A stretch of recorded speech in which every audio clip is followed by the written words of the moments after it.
Pattaya celebrates Valentine's Day along with a religious holiday, which also brings an alcohol ban later this week. Hi, everybody. I'm Adam with TPM Media. We're going to discuss a couple of upcoming events that are taking place right here in Pattaya today, Valentine's Day.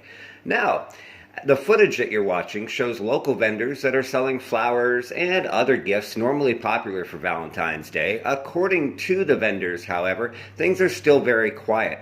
This is not surprising because of the COVID-19 situation. Many people are still being tight on their budget and finances, and there's still some restrictions in place, especially in terms of tourists being able to come in easily since they still have to go through a test and go program.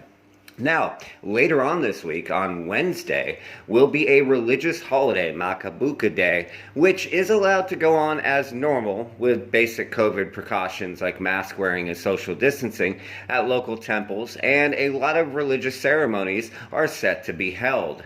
However, a big thing for our foreign audience to be aware of is that most government offices will be closed on this day, and a big one, it is an alcohol sales ban, a total ban, which means you can't even buy it at 7-Eleven on this day for an entire 24 hours. We hope many of you will be able to get through this day safely without going out to buy some alcohol.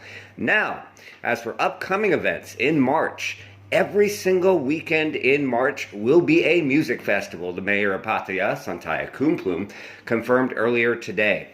This last time we had a music festival was in November, and according to the mayor, it was extremely profitable for the city and brought many domestic tourists. This festival will still have COVID-19 precautions in place. Yes, it means the white chairs will likely be out again on the beach, and to enter the concert zones, you'll have to show either proof of being fully vaccinated against COVID-19 with at least 2 vaccines, or take a rapid antigen COVID-19 test. Luckily, at this time, it does not look like both requirements will have to take place.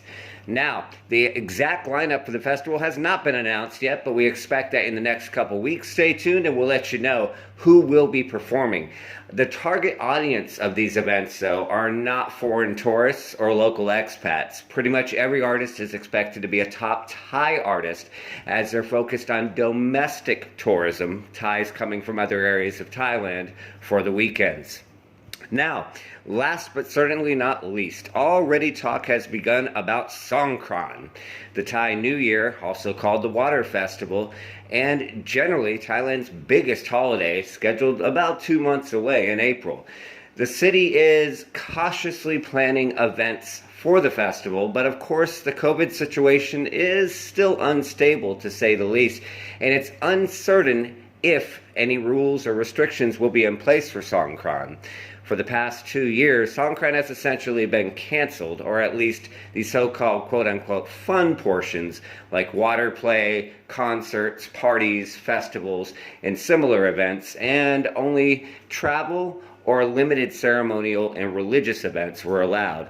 It's unclear this year what it will look like, but again, we'll continue to keep you updated in the future. We know the holiday is controversial with some of our viewers. Many hate it, but it has been canceled for the past 2 years, and many others hope that it is finally able to resume, giving some people a well-earned break and help domestic tourism and business. As always, thank you guys for tuning in to TPM Media. We hope you had a wonderful Valentine's Day and that you have an absolutely fantastic week ahead. Take care of yourselves and each other.